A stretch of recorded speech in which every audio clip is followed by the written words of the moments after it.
ओम श्री गुरुभ्यो नमः। Atmadarshan talk 47 natural state teachings by Shri Atmananda Krishna Menon ji. क्या है सहज समाधि, सहज स्थिति क्या है? अलग अलग पिक्चर्स में हमें इमेज करते हैं, हम कल्पना करते हैं कि कोई व्यक्ति जो ज्ञानी जो समाधि अवस्था में है, वो उसकी दाढ़ी बड़ी हुई है, चेहरा में वो है, अब बाल बड़े हुए हैं, या बहुत दुबला पतला, और एक अलग टाइप की पहचान हम समाधि से समझते हैं। आंख बंद करके बैठा हुआ है, इसका मतलब तुम्हारा असली पतला सा, ये समाधि की पहचान ये नहीं है। आंख बंद करके बैठना समाधि की पहचान नहीं है। इसका मतलब तुम्हारा असली स्वभाव सहज समाधि है। सहज समाधि से तुम क्या समझते हो? आंख बंद करके बैठने से कोई सहज समाधि में नहीं होता, आंख नहीं होता है। हम समझते हैं कि आंख बंद करके बैठा है, आंख खोलेगा तो भूचाल आ जाएगा, एक नया कुछ होगा, कुछ चमत्कार होगा। ये ये सब टेम्परेरी है, मन की अवस्था है। ये सहज निर्विकल्प समाधि, सविकल्प समाधि, सविचार समाधि, निर्विचार समाधि, ये सब मन की अवस्थाएं हैं, स्टेट्स हैं।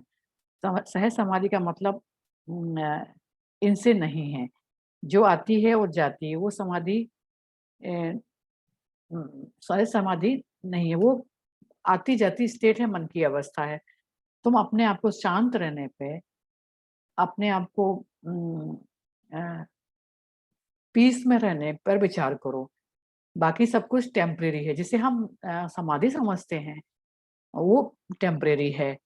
वही रियलाइजेशन नेचुरल स्टेट है। ये सहज समाधि वैसी ही है जैसे तुम अपने आप को शरीर मन बुद्धि से अपनी पहचान बताते हो, अपने काम से अपनी पहचान बताते हो। तुमसे कोई पूछेगा कि तुम कौन हो, तुम फट से अपने शरीर अपने बारे में बताना शुरू करोगे। ये मेरा काम है, ये मेरी पहचान है, मैं यहाँ का रहने वाला हूँ, मैं ये सब बिना सोचे, कुछ भी नहीं सोचना है, और अपनी पहचान बताते हो। वैसा ही होता है ज्ञानी। ज्ञानी जो सहज समाधि में होते हैं तो उन्हें सोचने की जरूरत नहीं होती है कि वो कौन है। वो यही अंतर है। जो ज्ञानी होते हैं वो भी बिना सोचे समझे एक सेल्फ में होते हैं, निर्विचार होते हैं। उनकी पहचान शरीर मन बुद्धि से नहीं होती है। आ, आम आदमी की जो आम साधारण लोगों की पहचान शरीर मन बुद्धि से होती है, इस समाज से होती है, उसके काम से होती है। लेकिन ज्ञानी व्यक्ति की पहचान उसके काम, उसकी सहज अवस्था से होती है। वो अपनी पहचान शरीर मन बुद्धि से नहीं बनाता। उसको पता है शरीर का, मन का, इनकी उसके विचारों का, उसकी भावनाओं का उपयोग आत्मा, सेल्फ, प्योर कॉन्शियसनेस उपकरण की तरह इस्तेमाल करती है। और बाकी वो खुद सेल्फ है, प्योर कॉन्शियसनेस है। ज्ञानी जानता है।